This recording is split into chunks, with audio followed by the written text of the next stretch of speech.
Besoj të gjithëve na është bërë zakon që të shikojmë gazetat në mëngjes. Unë për vete shikoj vetëm titujt dhe e di se sa e vështirë është puna e newsroomit. Po si puna e ilaçit që kur harrojmë ta marrim në mëngjes, pastaj nga halli duhet ta marrim darkë, edhe sonte nuk mund të rrim pa informacion. Kështu që tani do të ndjekim një det me info në pikë të sabahut.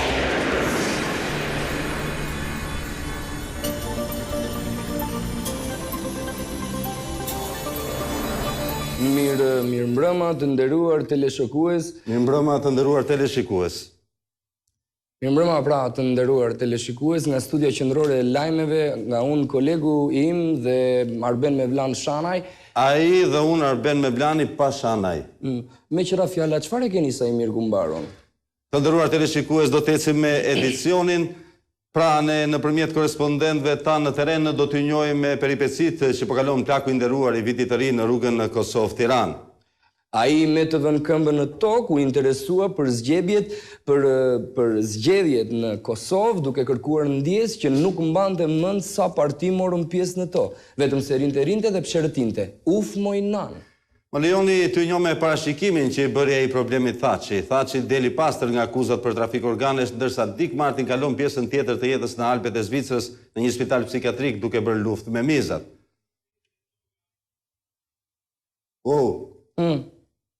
Pra, njoftohemi nga prizreni se viti i ri ka qëndruar në gjykat për të sqaruar çështjen Vokshi.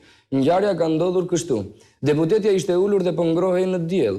Kishte zgjatur këmbën e majt përpara. Polici doganier kalon dhe pa dashur e shkel. Ai i thot më fal zonjë. Ajo ja kthen me edukat s'ka gjë kafsh. Çfarë kishte zonja e nderuar që polici ju dëgjua kafsh? Të nderuar teleshikues, rreth orës 21 mjeti që mbante plakun e vitit të ri kalon kufirin dhe hyn në Shqipëri. Ishte dëshira e tij të shikonte Shkodrën. Mbas disa orësh u gjet një varg që bëri të mundur lëvizjen e tij. Në një intervistë dhënë një gazete prestigjioze ai deklaroi që Zoti nuk e kishte inat Shkodrën dhe në përmbytjet nuk kishte gisht ai. Kur u pyet kush e bëri përmbytjen në Shkodër, plaku tha: "Ai se shifna." Të nderuar teleshikues, ju njoftojmë se policia rrugore në hyrje të Milotit ka ndaruar karrocën e kulakut të vitit të ri. Karrocën ku plaku i vitit të ri udhtonte me të. I kërkoi atij dokumentet e identifikimit dhe konkretisht pasaportën biometrike. Plaku i nderuar pretendon se ja kanë marrë me dashje në Muriqan, po hetohet dhe pista që mund t'i ketë rënë në Kroaci. Sqarim, pasaportën e kishte bërë me 500.000 lekë. Ja kishin futur. Do të kalojmë në Laçkë ku kordi i gjellave i Laçit i përbërë nga 3 zëra përshëndeti plakun e vitit të ri me këngën "Ja ku jemi, frik nuk kemi". Pyetjes së tij ku janë njerëzit që të blenë, kryetari i komunës u përgjigj se të gjithë kishin ikur në Europë me njerë mbas liberalizimit të vizave. Si ti thoshte, na i morën lekët e fund vitit vullnetarisht? Me hyrjen në Tiranë, Babagjyshi u interesua për punimet e parlamentit, duke bërë madje edhe një vizitë jashtë godinës. Mbeti mahnitur nga qetësia që mbizotronte. Njoftohemi se nuk i është thënë që deputetet e kishin pushim. Karroca e tij bëri xhiron e nderit në qendër të Tiranës, por ka 2 orë që nuk po duket të thonë se ka mbetur në kanalet që ka hapur bashkia. Askush nuk po merr përsipër ta nxjerrë. Policia e shtetit thotë se e ka për detyrë policia bashkiake. Bashkiakja thotë se e ka ajo e shtetit. Ministri i Brendshëm deklaron, por kur them unë, ju nuk dëgjoni.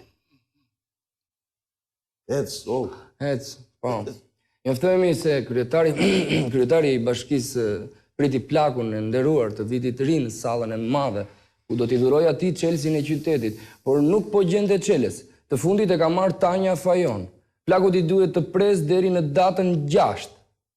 Gaburimet të pa konfirmuara mësohet se kryeministri ka pyetur viti i ri, më falni, vet ka ardhur apo me gjithë Lady Gaga. Kur ka marrë përgjigjen se ai kishte ardhur vetëm më shprehur, hajde pa do të hape kutit. Kalojmë në lajmet sportive ku Borussia e Mönchengladbach Mashallah. Pra, sportisti më i mirë i vitit shpallet Lorik Kafe. Lorik Cana.